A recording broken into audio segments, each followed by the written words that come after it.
Previously on your favorite episode. I am at the point now, honestly, where if someone's like, hey, let's do this together, I'm like, man, I'd kind of rather do it myself. Like, I go to the water park every time I have 2 days off. Well, somebody was like, oh, I want to go with you. And I was kind of like, man, I don't want you to.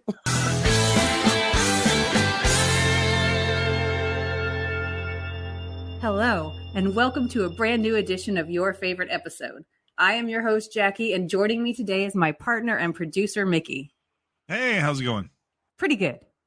Our guest today is the one, the only, Ross McCoy, host of the Orlando talk show with Ross McCoy, which we affectionately call Tots with Ross. He's also the host of the Shit Sandwich Comedy Showcase on the first and third Saturday of every month at the Bull and Bush Pub. And today we're talking about his favorite episode of TV ever. What is it? Season 3, Episode 4 of Curb Your Enthusiasm, The Nanny from Hell. Y'all ready to get into it? Let's go. TV rots your brains. That's absurd. TV only softens the brain like a ripe banana. Television. Much of our future depends on the way we use this medium of communication.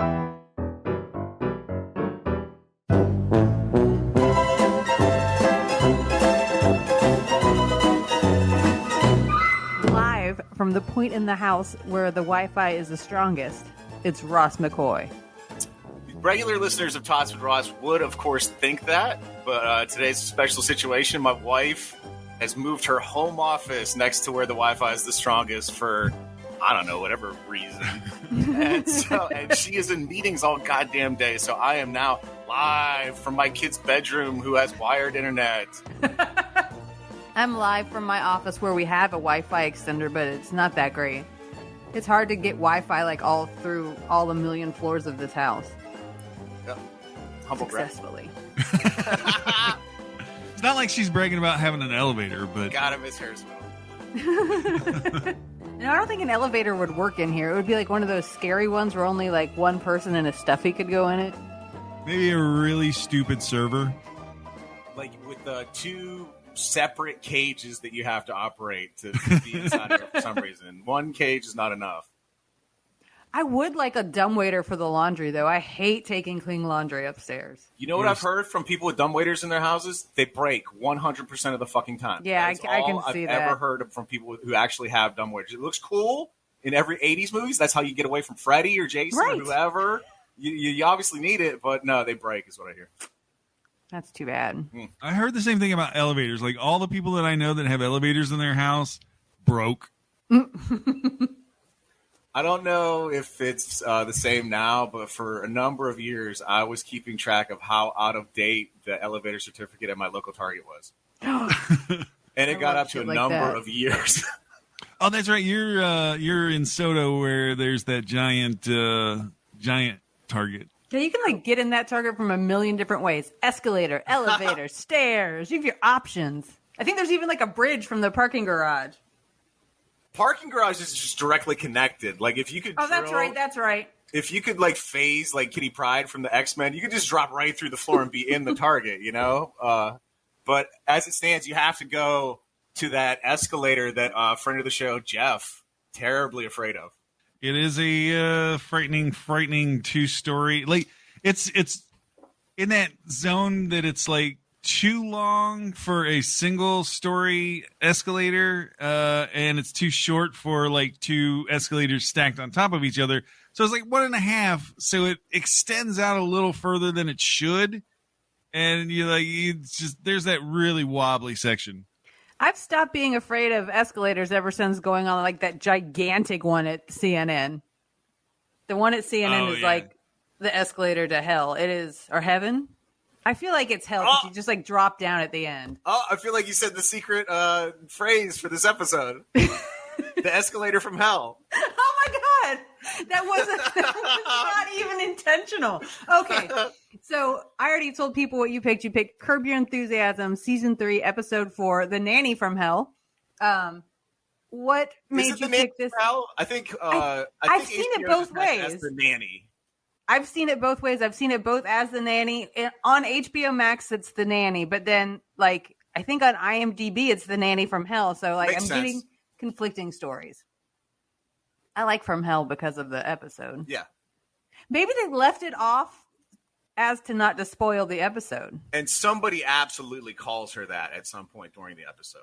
Yes. That exact phrase is used. I think Cheryl Hines does. I just watched it again like 2 minutes ago. Okay, so what is it about this episode? Like, why did you choose this one? Well, you ever slept marble, Jackie? Huh? You ever slept marble? No, I've never slept marble. You should slept marble. I love Curb. First of all, I love Seinfeld. Seinfeld is a good show, which I just recently went through a rewatch. And buy me a drink. I will defend the final episode to you. I don't hate the final episode. We did an episode of Seinfeld with Samantha Har a few editions ago, and it was a lot of fun. And the final, I think people didn't like it because it was essentially a clip show, but it's good. They brought back so many people. Yeah, they brought back everybody, dude. It was great. And so Curb is like Seinfeld on HBO. It's an upgrade. Can I curse on this, or is this? Fuck yes. Okay. It's Seinfeld on HBO. It's an upgrade in every way.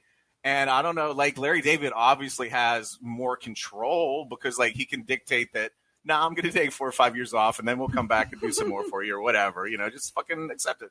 So it's like, it's Seinfeld, it's Seinfeld from hell. It's great.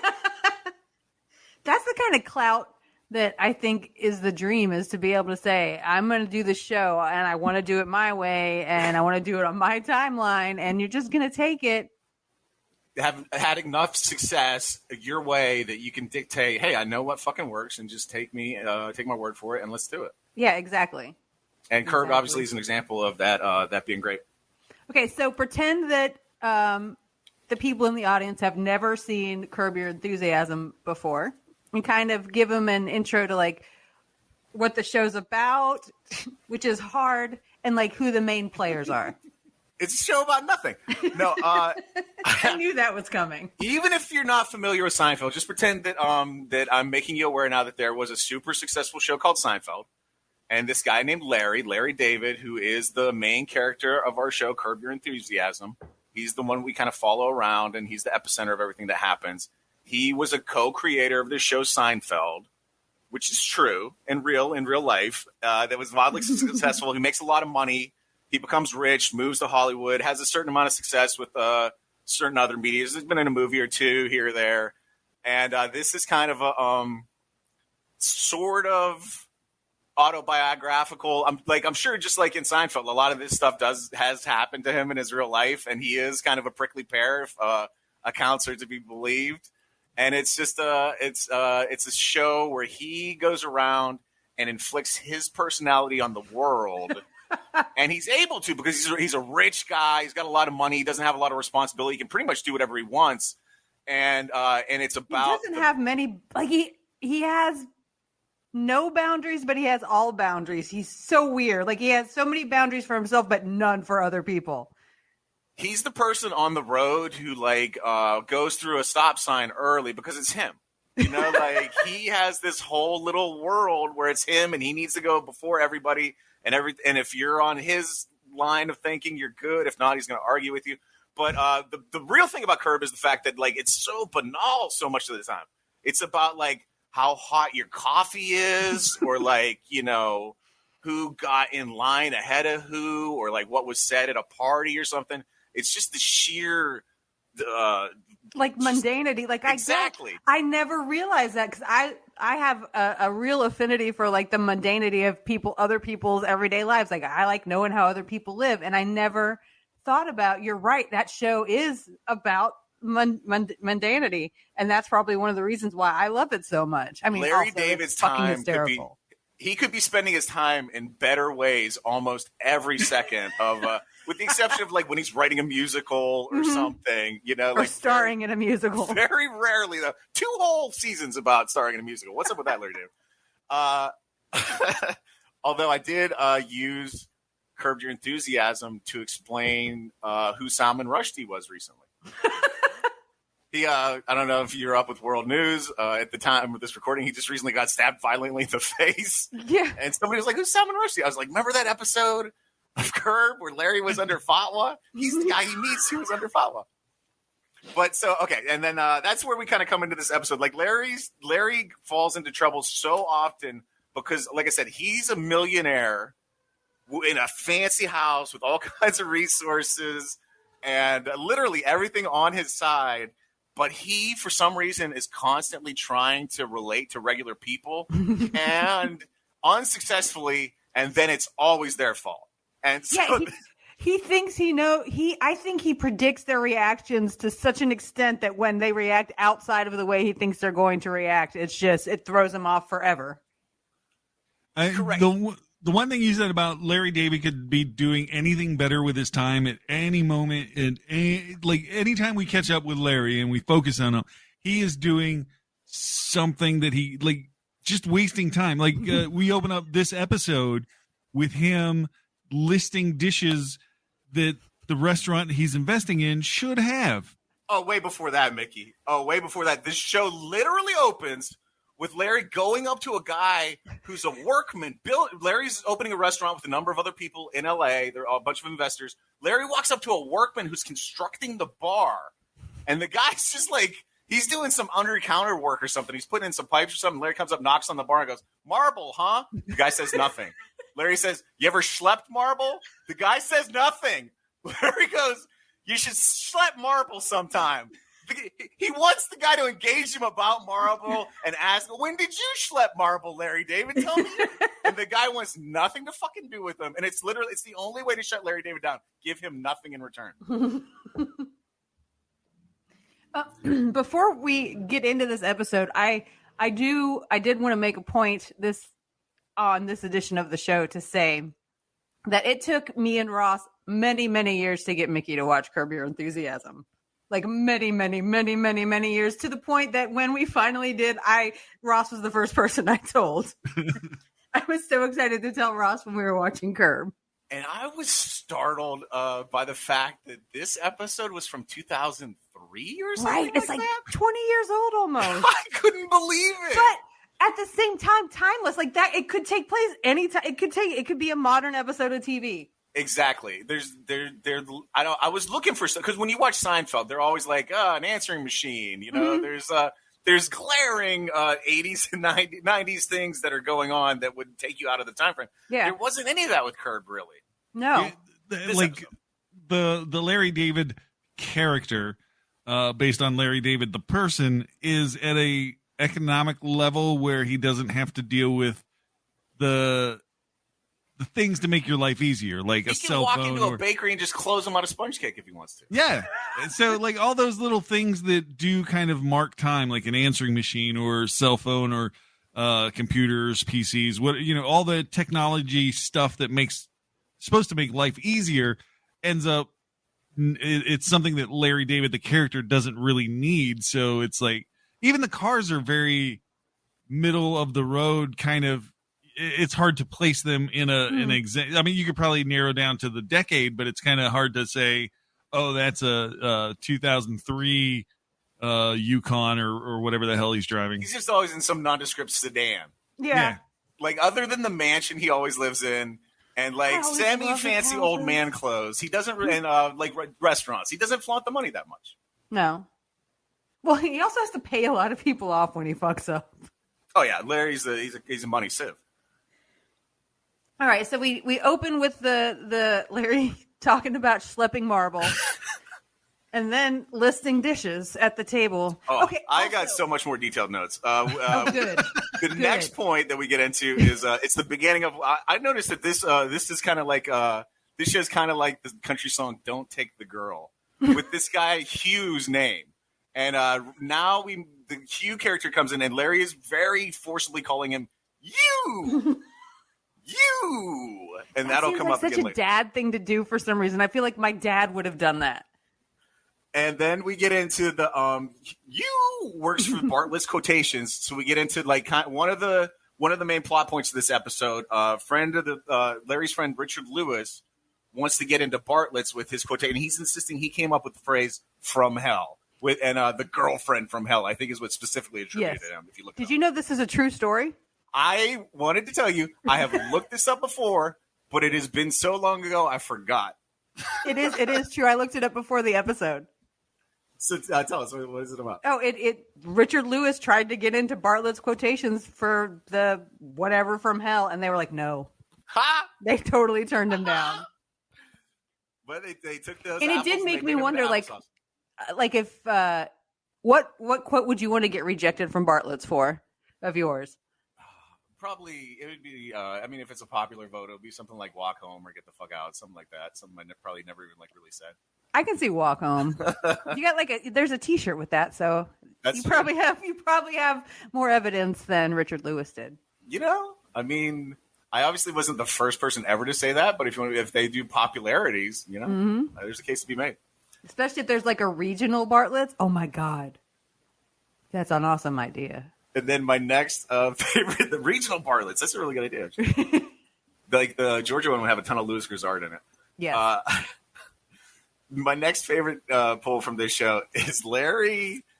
Classic Larry. He's having a conversation with Jeff, his agent Jeff. So some of the main characters, Larry, got his wife Cheryl.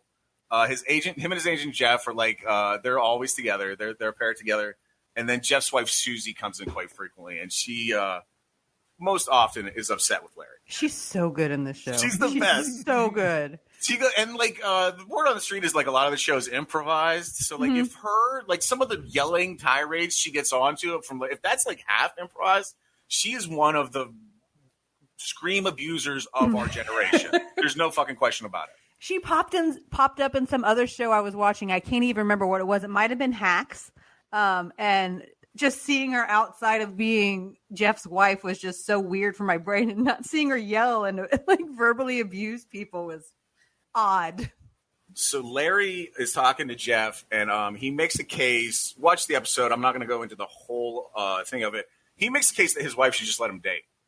That would solve all of it. And it's classic Larry David because it's all from his point of view. He's not putting himself in her shoes at all. And it's just about how great it would be, a whole little mini tirade on how great it would be if his wife would just let him go on dates, come home and tell her about the date. And if they had sex on the date, he could come home and tell her about that too. Correct. But if they didn't, come home and have sex with her. It's all, well, yeah, it works out great for him. It all comes up Larry. It's all coming up Larry. And then we get into another crux of the episode, the Spongecakes. Larry's favorite bakery is closing. So they're there. They're looking for a little something to take to a party. And it's when we first come across the Spongecakes. Spongecakes become very crucial later. But at this point, the funniest thing about the Spongecakes is Larry walks in and they're like, hey, why's the bakery closing? And the lady's like, oh, our lease is up. Nothing we can do. And then so they go to buy a sponge cake. And Larry's like, how much is the sponge cake? And she says $12.95. And Larry goes, $12.95, huh? No wonder you're going out of business. It has nothing to do with their fucking prices, Larry. The lease is up. But then, like, nowadays, I think $12.95 is a good price for a sponge cake. Dude, that same sponge cake today in LA would be like $75 fucking dollars. And he can afford $12.95 for a sponge cake. Yeah. Later, Larry walks into this bakery and buys every fucking sponge cake they have, which is a dozen, and he doesn't even bat a fucking eye.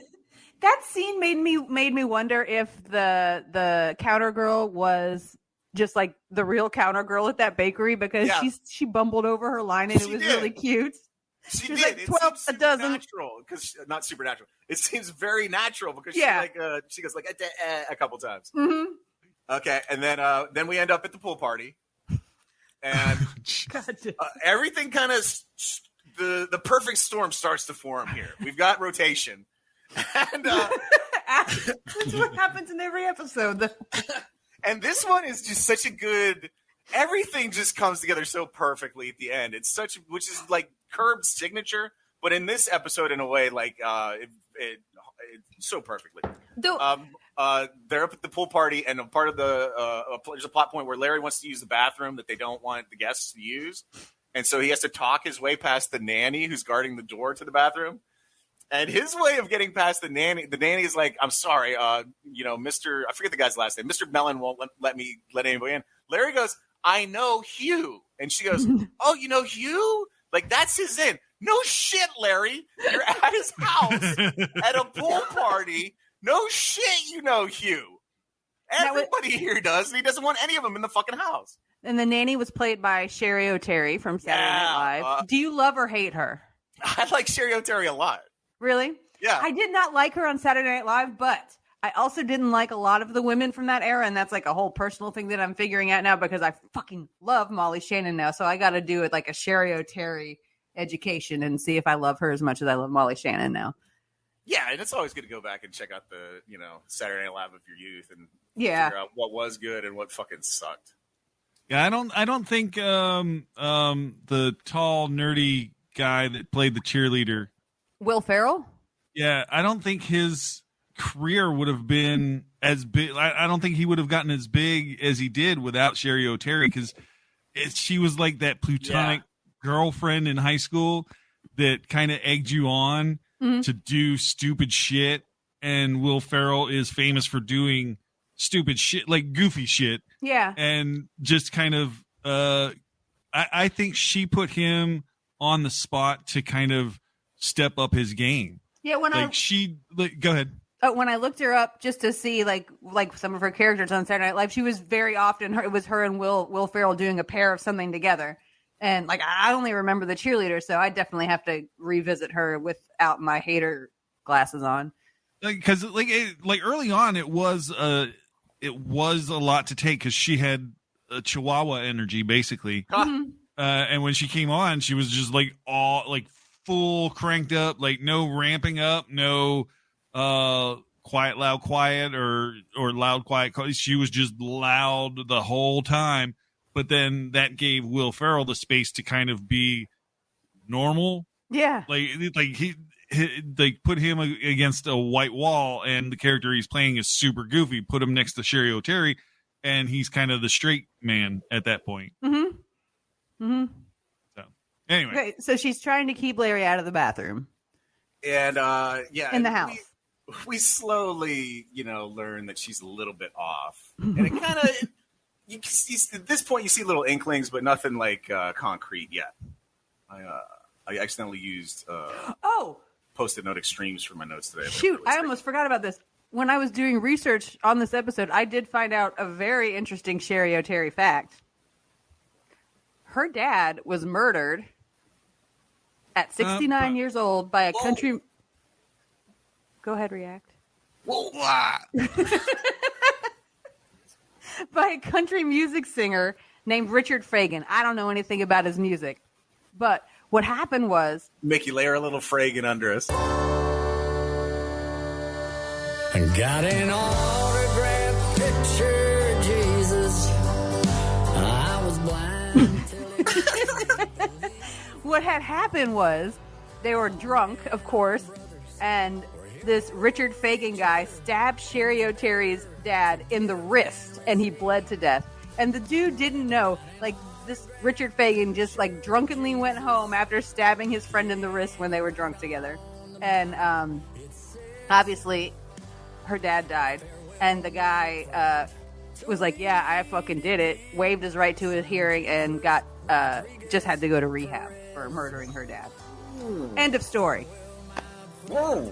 But, and then he was musical guest. That was awkward. I don't even know if he's like anybody famous, but like everything was like country and western singer-songwriter Richard Fagan. I'm like, okay, whoever that is. He sang the song "I Stabbed a Man in Cleveland" and I had to watch him die. No, he didn't watch him die. He just went home. I stabbed a man in Cleveland and I just watched went him home. die and then got up and went home. Like, oh well, whoops. No, dude, he left while he was still bleeding out.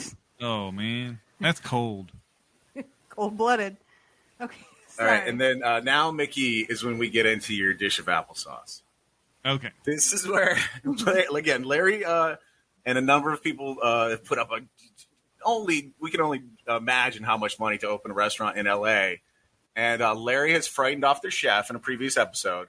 So they're super close to opening. They don't have any leads on the chef. They're all super stressed out and trying to talk about what possible chefs they could get. And this is, I don't know, like a 5-minute conversation between like 7 people, and 6 of them are talking about what chef they should get. And then every other or every third line, Larry David chimes in about how they should offer applesauce as a side at their restaurant. And it's like, everybody's like, Larry, we don't even know who's going to cook the fucking food, much less what we're going to be able to plate much less whether or not we're gonna. At one point, I think one of the best lines was like Larry.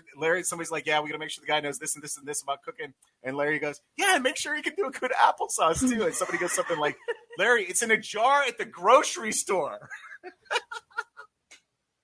But again, classic Larry David.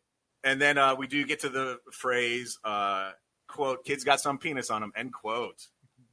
Oh yeah, we didn't even talk about the penis yet, did we? The pool party, we got off on a Cheri O'Teri kick. Yes, we did. Sorry, let's go back to the pool party and because something significant is revealed. Now, I've been thinking about this a lot. It must be it's a pool party. The Hugh, his son is getting towed off. It must be by the mom. Yeah, it had to have been. Cheri O'Teri's the nanny, and she's busy, presumably guarding the bathroom door. Being the bathroom troll. Yeah. And so it must be the mom telling the kid off. For some reason, the kid is either naked or wearing, like, I don't know, maybe let's assume French-style swimming clothes. For some reason, Larry and Jeff and Susie and Cheryl are all standing there, and they can see the kid's dick for some reason. And they spend a couple minutes talking about it. And staring at it. That's creepy. Yes, it was like so creepy. Like, not in a pedophilia way, just in a, oh my God, what is what that Larry thing? would insist is an appreciative way. It's a good penis. And then, so Larry at the restaurant with Hugh gets into a fight. He tells them, just in a conversational lull, he tells them, "Your kid's got some penis on him."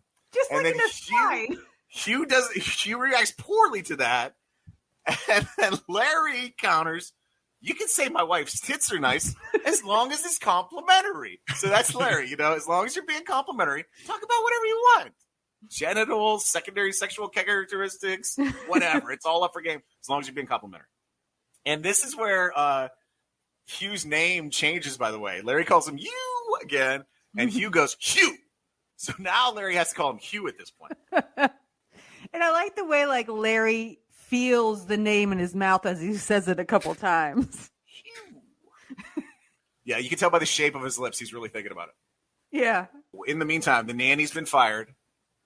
She's back home with Cheryl, telling her a sob story. And Larry, while he was talking his way past her, promised her if there was any consequences, he would take care of it. So I don't know how she found his house, but she ends up at Larry's house. Well, I mean, she's crazy. Yeah, maybe she's got a crazy sense.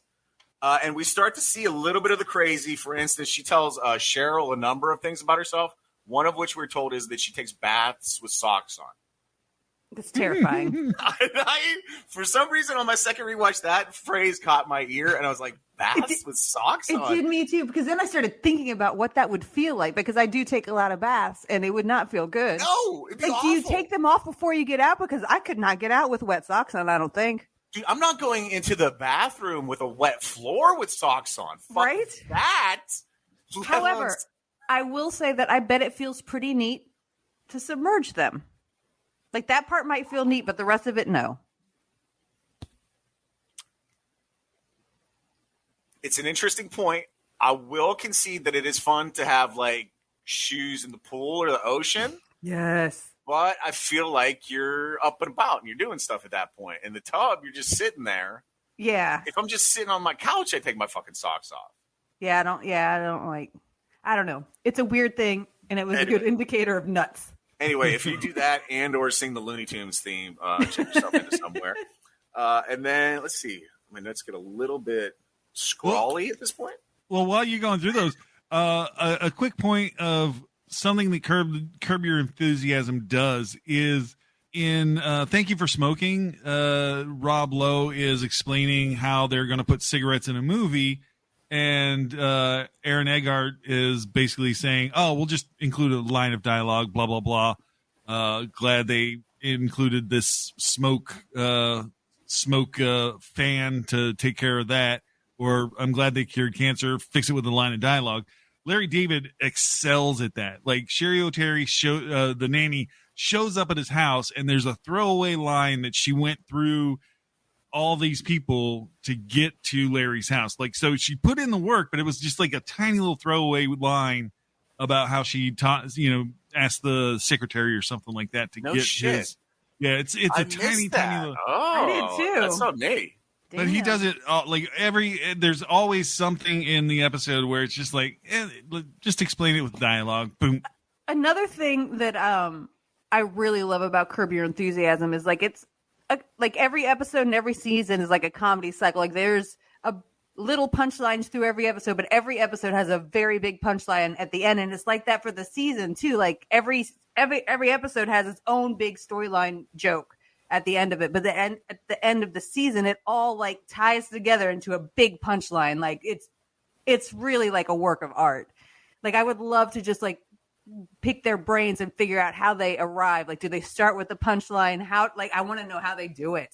Yeah. How does it all come together? Because that is the Curb signature. It all comes together. Mm-hmm. And speaking of which, we're back at the bakery. Crazy Nanny in tow. And Larry rolls in, as previously mentioned, buys all the sponge cakes they have. Jeff, him and Cheryl have a fight. Larry and Cheryl have a fight about whether or not anybody will eat the sponge cake. Jeff scarfs the sponge cake. He loves it. It's like a sponge you can eat, he says. It's so moist, it's like eating a sponge. It's like a sponge you can eat.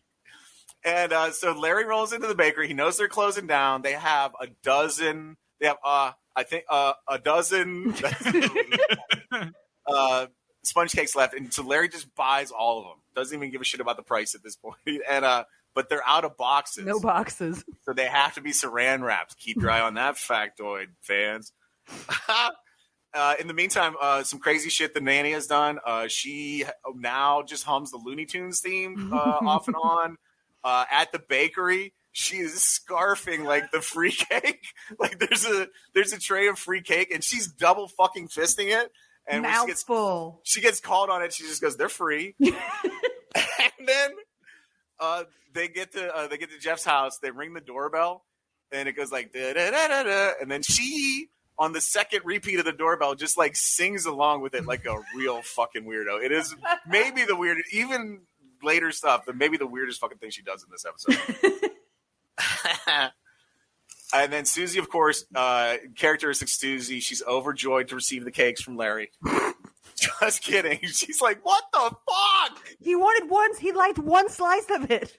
And it's so good because, like, at the bakery, you're with Larry. You're on Larry's side. Like, oh, what a, I'll put it in Larry's turn. What a mitzvah. He's going to get his friend that is going to enjoy these cakes. He knows he'll never have the chance to get them again. What a great fucking guy. He schlepped him all the way over there. Schlepped him all the way to Jeff's house. And then Susie at the door puts it in perspective. He's fat enough. What are you doing? Trying to kill him with sponge cake? Larry's like, he liked it. Yeah, he liked one slice, Larry, not a dozen. I don't have a freezer sufficient to this. I think she shouts, I don't have a freezer sufficient for this. God, so good. I love Susie when she gets to yell at Larry. She's so fucking great. And then, oh my God, I would listen to a Susie podcast. Oh, Mickey, in one of your little classic mini details, she tells Larry, just put him in the kitchen. And then the next thing we see is her, all 12 sponge cakes in her arm, just tossing them out the back door willy-nilly. Like just throwing them out the back door.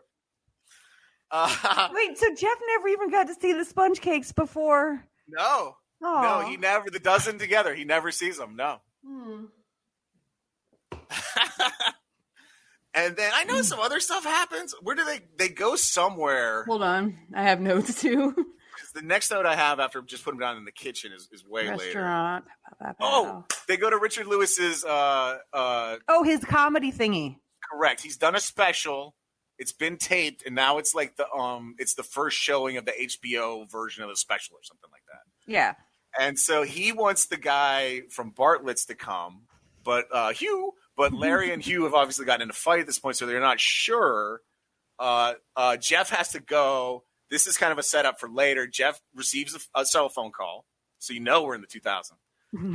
And he takes the call. He says, okay. He looks at Larry, and he just says, your nanny attacked Susie. As far as I'm concerned, when he says your nanny attacked Susie, like we're on the hook for Larry just to get dressed down by Susie. And then the next line I have a note for, the guy from Bartlett's shows up, but he has to bring his kid with him because he fired the nanny, obviously.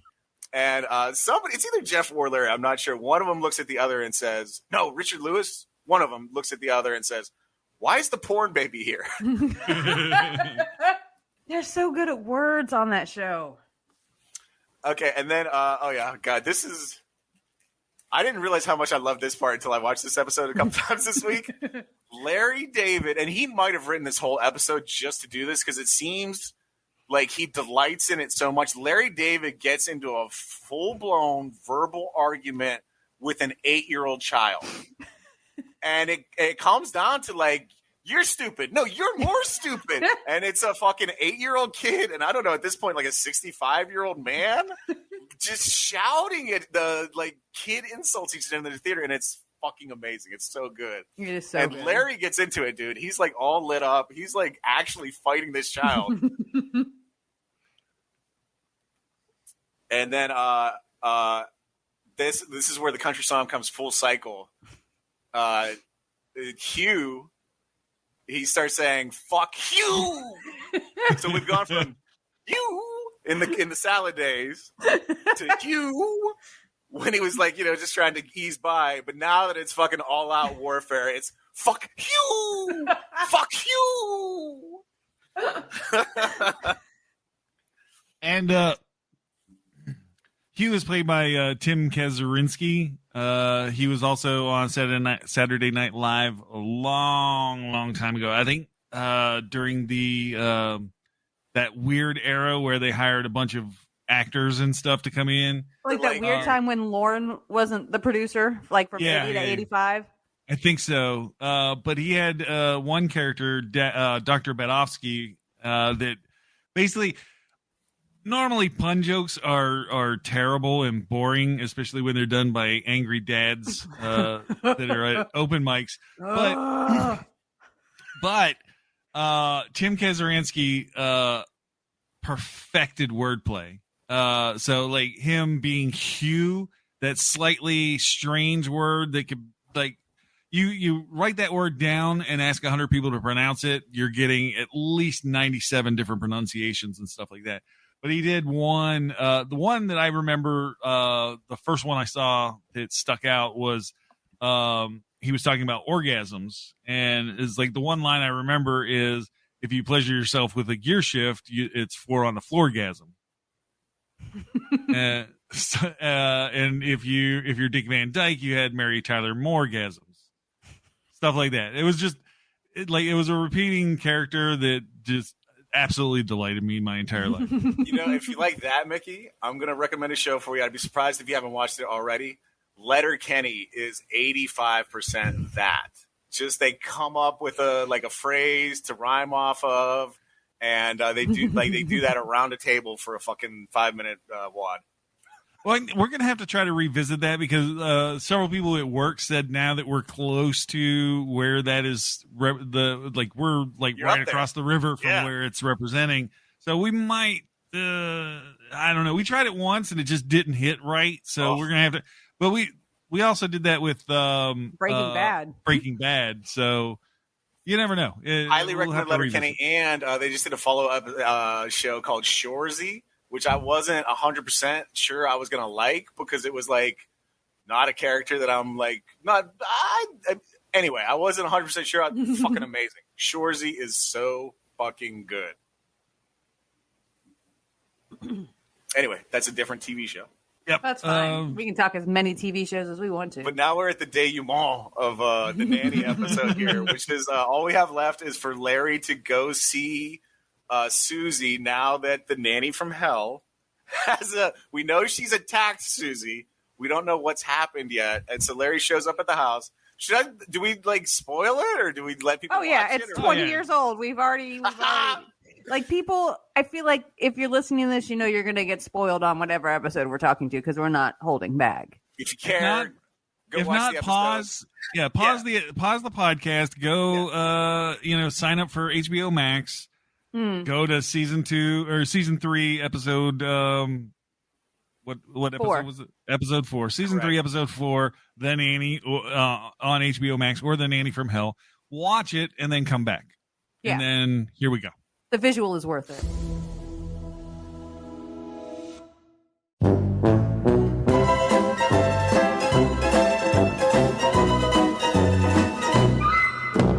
We were out on the deck. Out on the deck? Yeah. like struggling and fighting. Oh my God, and then what happened? She pushed me over the rail. This crazy woman, she pushed me over the rail. She was trying to kill me. What? Here's the thing, Larry. My fall was broken by 12 sponge cakes.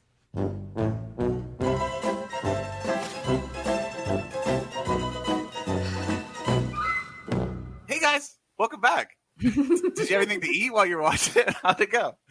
And so now Larry comes to the house.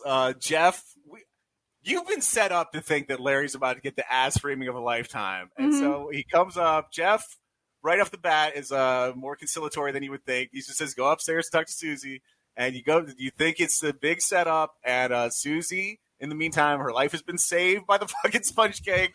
So she's just it's the nicest she will ever be to Larry in the entire run of this entire series. And it comes as such a weird, off-putting juxtaposition to you that it's fucking hilarious. It's amazing. Yeah. It's so wrong that it was perfect. Yeah. And the fact that the sponge cakes landed in just the right spot, and I don't know what all was involved with that stunt, but it looks like she fell pretty hard onto those goddamn cakes. You know, like I have information about the stunt person actually because I was interested by her. Her name is Lisa Dempsey. She's done stunts for American Horror Story, The Good Place, Baskets, which is one of my favorite shows that nobody watches. It's so fucking good. It's one of the best. Literally, I think about it once a week. I love Baskets so much. Rest in peace, Louie. Arrested Development, Nash Bridges, Ed she's been TV. chased by a seal. Yeah. Oh yeah, she did. She probably did the Lucille falling down the stairs. Probably. The X-Files, Baywatch, Titanic, Batman and Robin, Angels in the Outfield, Getting Even with Dad, and The Bachelor for some reason. Like, what stunts are on The Bachelor? Well, maybe they set up a thing where the girls were to perform a stunt, and she was No, but that would have been under Self and not under like an acting gig. That would have been listed under Self, not under acting. Never seen the show. Acting. Maybe she like swings in on a helicopter or something and drops off a briefcase full of roses somewhere. I could see it happen. There's no fucking telling. My author dude Chad Coltgen wrote a book about The Bachelor. Like, he and his partner watched every season of The Bachelor and like took extensive like statistics and notes on it, and then wrote a book about it. And it was the most fascinating thing. It was such an interesting read. Like, before I read it, I was like, I messaged him and I was like, Chad, I'm about to read your book. I've never really watched The Bachelor since the very beginning. So if you recommend a season to me, recommend one to me and I'll watch it before I read your book. And I watched it, and it's such a weird show. Like, the things they make these women do, and like, I don't know. The statistics were neat, though. I recommend reading the book. What's the book called? I got a library card. He has a podcast where he and his lady like do every episode. It's called How to Win the Bachelor. Like, they use the statistics to say like, these are the things you need. These are the things you need to do to win. Coming out of the car first, and like tiny little details like this. It's fucking crazy. I love it. It makes me feel happy that people's brains go deep as mine. Okay, that was a weird Bachelor side thing. Can't imagine what was the name of the title? I can't imagine I'll ever have a chance to put the knowledge to use. How to Win the Bachelor? Yeah. Sorry. I phased out there for a second. Go ahead. I think that was it. We landed on the cakes. That was that's the episode. Roll the. And I thought I had to know about it, but I guess I didn't write it down. I liked that when Susie and the nanny are fighting, it starts going like black and white. Like in and out, right? Like, while because Susie's telling the story and it goes in and out of black and white, and then there's kind of like it's the Curb theme, but like with the Hitchcocky, it's like with a little bit of Psycho to it, you know, like the dee from Psycho, and that music I really enjoyed. It was just so neat, and then hit the punch and it goes into the credit and the Curb theme. It was fucking perfect. Just a great. You know what though? Wrap up. There were 15 sponge cakes on the ground, not 12. Oh, you counted the sponge cakes? No, it's a trivia item in IMDb. Oh. But I did go back and confirm because I was like, what? But yeah. Here's another line I liked from Susie and Larry are talking about. Larry's like, I didn't know she was crazy. He knew she was Oh, crazy. yeah. Right. So we're all in agreement. He knew she was crazy when she dropped him off at the house. And Larry goes, I didn't know she was crazy. Susie goes, why would you send me a sicko? And Larry goes, that would make me depraved. So it's basically him admitting that he's a fucking monster. Yeah. He's saying the opposite, but the truth, we all know, he's admitting he's fucking depraved. Okay, I have a question about Susie now. She's pregnant in this episode. Correct. She's never pregnant again. I was wondering. I was trying to, because I've seen Curb like 1 through 4 a million times, and then the rest of them I've seen kind of like less and less, because they came out. But I was trying to remember, like, when do they have a little baby later? Never. And I couldn't. Never. Well, it's bad luck to talk about it before the first 3 months is up. Susie fucking told us that. She also fell out of a second-story window. Yeah. And Larry does. Larry asks, how's the baby? And all Jeff says is go ask her. Yeah. Oh, shit. So, boy, this just took a dark turn. Maybe that's why she was so happy. She didn't want to have another baby with Jeff. And, Larry took care of the problem. Oh, I just assumed she was on painkillers. Maybe she was faking a pregnancy with 3 Spongecakes shoved up under her shirt and they got knocked loose. She couldn't fake it after that. And Larry bringing the Spongecakes to her house basically was putting it right in front of her. That there's a problem. Like, she's carrying around these Spongecakes to keep feeding Jeff, trying to kill him from cholesterol. Figured her out. So, did you know that Cheryl Hines is from Florida and graduated from UCF? No. Yes. I knew. I figured that out. I've known that for a long time because, like, when I went to Brevard Community College before I went to UCF, they use that as a selling point to get people to go to UCF. Ha! Well, it worked. It's like the biggest college in the country now, right? Yeah, true. Everybody's there because of Cheryl Hines. Put asses in seats. And then this is something that I did not know about Cheryl Hines. She hosts a podcast with Tig Notaro, who I fucking love. And it's her and Tig reviewing documentaries.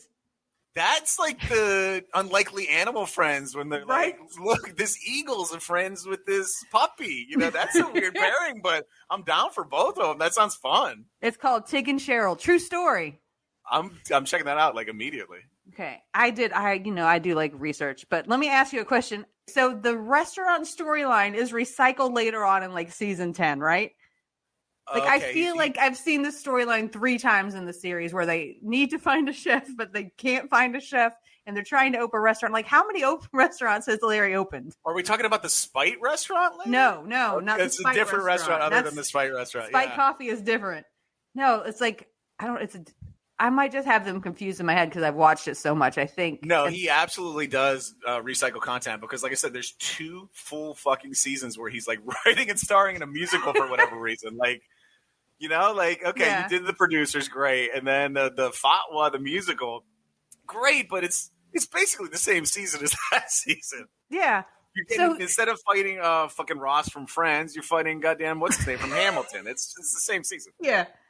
So what I think the way I watched season 10 or 9 or whatever, and then Mickey was like, okay, let's start over. And then when we got to season 3 and they're doing the restaurant thing, I'm like, didn't I just see this on season 10? Like, remember that? Is 10 the most recent season? No. Well, that's the Spite restaurant. That's the Spite restaurant. So he is putting together a restaurant, but it does have the added element of he's just doing it to piss off Coffee Joe. Mocha Joe. I might have to watch it all again. Oh no. Yeah. Over the cost of what, 50 cents or something? Like, it was the cost of the coffee or something like that? No, Mickey. No, it was much more serious than that. The scones were too hard. Yes. Oh, okay. And the table was wobbly. Okay. So what, like, and to be fair, Mocha Joe is kind of a prick about it too. He was. Like Larry and Mocha Joe, birds of a feather in that. Like, Mocha Joe could have slid a matchbook under the table and maybe like microwaved a fucking scone for Larry David and not had a Spite restaurant next to her. But they it's like what Fitzgerald said in The Great Gatsby. One bad driver on the road, that's fine. It's okay. 2 of them, you got a goddamn accident. If nothing else, Larry David is a master of timing. Not only in the minuscule pacing of a joke or how long he'll say pretty good and repeat himself. Yeah.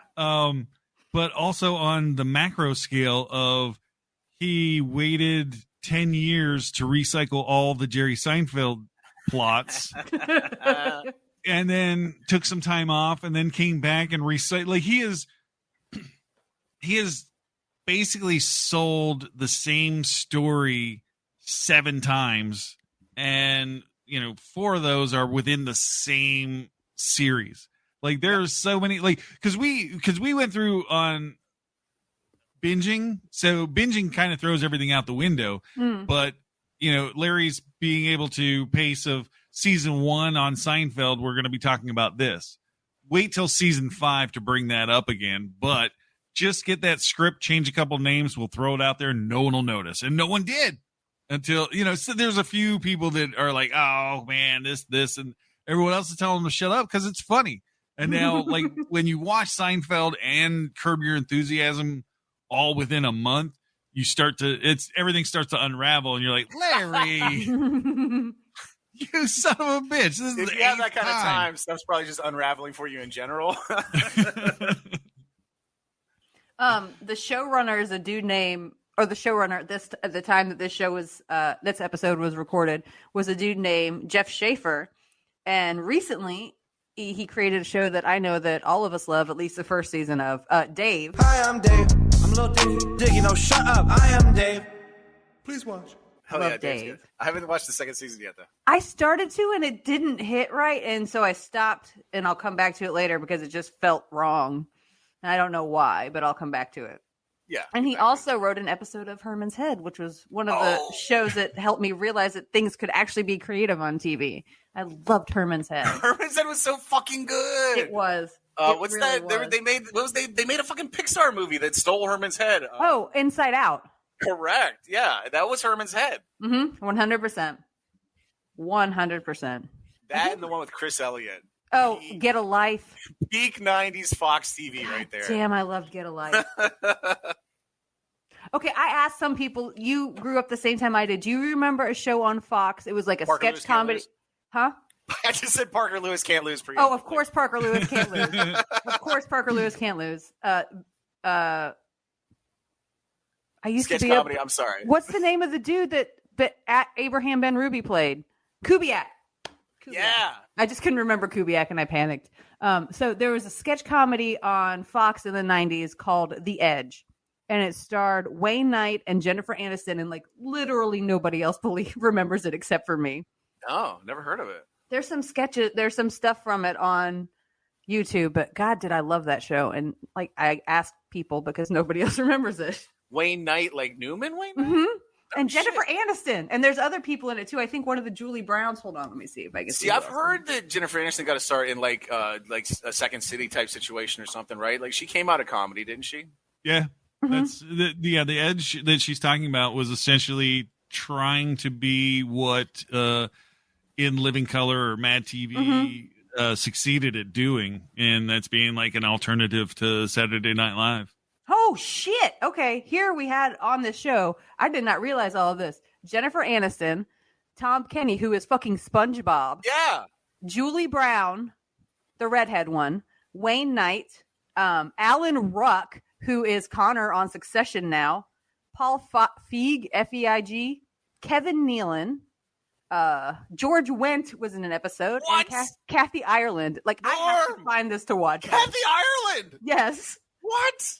Yes, I have to find this to watch this again. Oh my, there's 20 episodes of it. There's a couple clips on YouTube. Yeah, that's all I've been able to find. I bet if you found like George Wendt out in the wild and you went up to him and were like, man, I loved you on The Edge, it would make its fucking day. So I'm looking at the guy who created The Edge. He also created Get a Life, so no wonder why I liked it so much. And was a writer on Three's Company and Newhart. And wrote the Simpsons movie. Like, shout out to the Anthony Hopkins movie, The Edge. Fucking oh, awesome. Yeah. So good. Oh, yeah. That is wild. Like, what a throwback. That was fun. Even though you don't remember it either. All right, so as a comedian, where do you fall on Richard Lewis? I like Richard Lewis, but I was thinking about it while we were watching that. I was like, yeah, obviously a kid wouldn't like Richard Lewis. You know, like you got to be. Richard Lewis is he's like a Caviar of comedy. You know, like he's good, but not everybody's gonna like him. You know, some people are gonna be like, ew, too salty, ew, too fishy, ew, Richard Lewis. Too much anxiety. Yeah, there's a note to it, but I like Richard Lewis. I've always liked Richard Lewis, and especially on Curb. He's so fucking good on Curb. Although I do think he's the next cast member to die. Like last season, he looks like a fucking lich or something, just barely staggering through it. Yeah, I think he's about done. I think I literally asked all my questions for the first time ever. I'm very proud of myself. Well, I still have one question that I ask at the end, but I was surprised that I picked a Curb episode that didn't have Speaking of cast members that have died, that didn't have Super Dave in it, because like he's so much of what I love about Curb Your Enthusiasm. He's so fucking good, and he's like the only one that can go toe to toe with Larry David in terms of like giving some shit. So I was surprised not to see him in this episode. See, and Super Dave is essentially what every TikToker has become. Like. Back in the day, if you wanted to become famous and you had no talent, you had to have a gimmick. You had to come up with a gimmick, and Super Dave Osborne came up with this amazing gimmick for the David Letterman show, and he went above and beyond. So, like, he had to stick out. Now it's like, oh, you just get on TikTok, throw something out there, it might make someone giggle, and it's just luck at that point. Dave Osborne put in work in order to get to where he was at. Also, he's fucking who's his brother? It's fucking can't think of his name, but fucking History of the World Part 1. Mel Brooks is his brother. What? Yeah, Bob Einstein and Mel Einstein, I think, are their real names. Yeah, Holy Mel Brooks is his brother. I did not know that. Oh, so he didn't have to put in that much work. Well, that's what I'm saying. Like, yeah, he did. Like, he had this gimmick where he like put on a fucking satin red, white, and blue costume and like did gimmicks as this guy Super Dave, but like he fucking had chops too. He's he came from a lineage of that turned out some pretty fucking funny dudes. And I mean, to this very day, the best episode of any podcast that will ever exist. Norm Macdonald did a podcast like 10, 12 years ago, and the first episode is him and Super Dave, Bob Einstein, Super Dave Osborne. And it's the funniest fucking hour and a half of any recording you will ever hear, ever. Go check it out. I'm reading about their dad now and his. Was I right about that? Yeah, their dad was a radio comedian named Harry Einstein. Super Dave is older than Mel Brooks, but his Wikipedia entry is not under Harry Einstein. It's under, this is all one word, but I'm going to have to do it like by syllable. It's Park Yak Arcus. Park. I can't. It's supposed to be like Greek sounding, but I can't get the rhythm right to say it all together. But that was the character that he invented, and that's why he's on Wikipedia. Really? Park. I can't Greek it up. I can't do it. I ain't advertising it, but my name's Park Yakaka. That's weird. Have you ever heard of that, Mickey? No. I would have thought it would be under like either Bob Einstein or Super Dave Osborne for sure. Yeah. No. The dad is under. Oh, the dad. Yeah, the dad. So the dad came up with the character too. Yep, he had a radio show called Meet Me at Parky's with this character. Greek restaurant owner Nick Parkyakaris. I don't know. Parkyakaris. Right. Oh, that might be it. I think I might have done it. Yeah, I think you did it. In 1947. So, and in 1947, they were like, Mel Brooks and Super Dave Osborne's dad was like, it'd be funny? I'm going to make fun of the Greeks. Oh, shit. He died on stage at a Friars Club roast. Oh, that was that guy? Yeah. Super Dave and Mel Brooks' dad? Yeah. Oh, shit. Whoa, that's crazy. That I'd like to hear the joke he was saying at the time and see whether or not, it was a bomb. Because if you knew it was coming, you could work that into your joke. Tap on the chest. Is this thing on? No, it is not. I am dying up here. Literally. I forgot to ask this question. Where were you when you watched this episode for the first time? Like, where in life were you?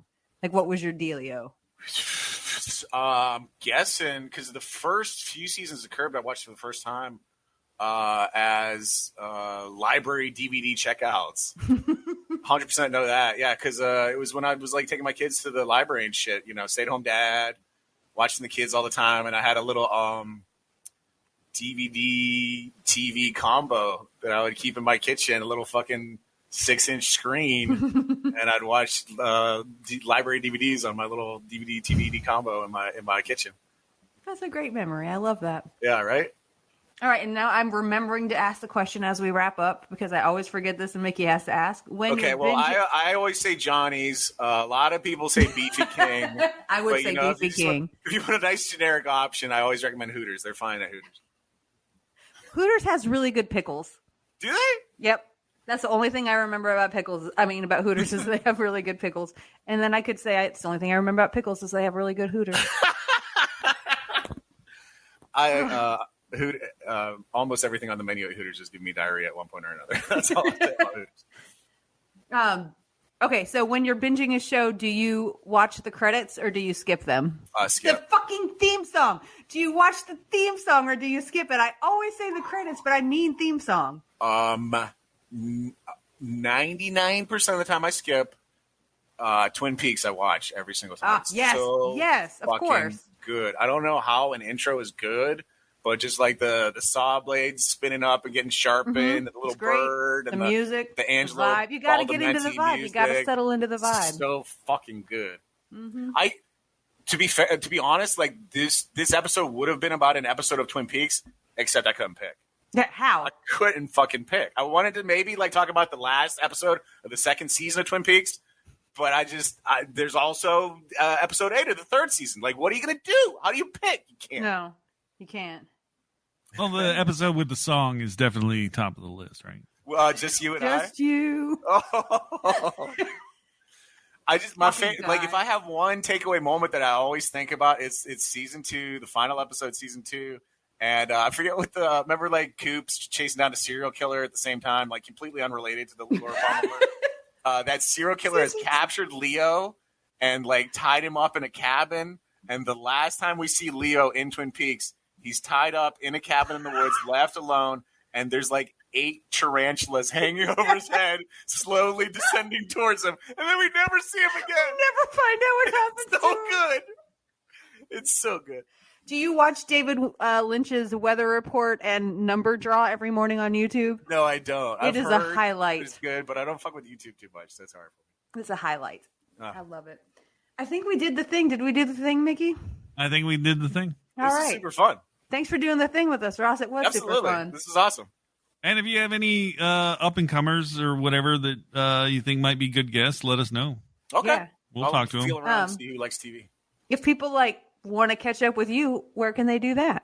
Oh, you can find me, L Ross on Twitter, L Ross Graham on Instagram, Ross McCoy on Facebook. Check out my podcast, The Orlando Talk Show with me, Ross McCoy, on your favorite podcast device. And I think or you can come see me at the Bull and Bush, live and in person, Bull and Bush here in Orlando, every Wednesday at 9 for open mic, or first and third Saturdays at 9 for the Shit Sandwich Comedy Showcase. Award-winning open mic. Award-tying. Award-tying.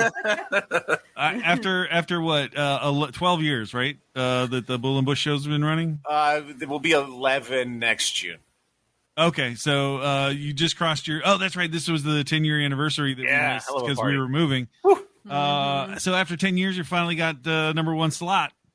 We tied with the Teacher's Night at the Orlando Improv. Hey, you got number 1 slot. You got number 1 slot. That was the thing that happened once. I Googled it. It did happen. You don't have to asterisk. You don't have to asterisk. Just take the win. You got the number 1 slot. See, you don't feel like a tie at the top is as good as an asterisk? It feels like it to me. Meh. No, just take Especially if it's an event that happened one time. That was somebody loading the votes. Fuck them. You got that's one thing. And then I don't know if you guys looked at the whole category. Also tied for second place was some weirdly named comedy night on Wednesdays at the Bull and Bush, which I guess they meant the open mic. But that's not what we call it. And also you got 2 Bull and Bush shows in your top 2. Maybe just consolidate those fucking votes when we won. How about that? Yeah, there you go. There you go. I'm thinking, I wonder, since the open mic that we go to on Wednesdays And you have an open mic on Wednesdays. If there's any way that we could ever cross them over at some point, because that would be neat. Like, I don't know. I'm just putting it out into the universe to maybe make it happen sometime. God, that sounds like a lot of work, and open mic's already a lot of work. It does sound like a lot of work. It does sound like a lot of work. The show is over.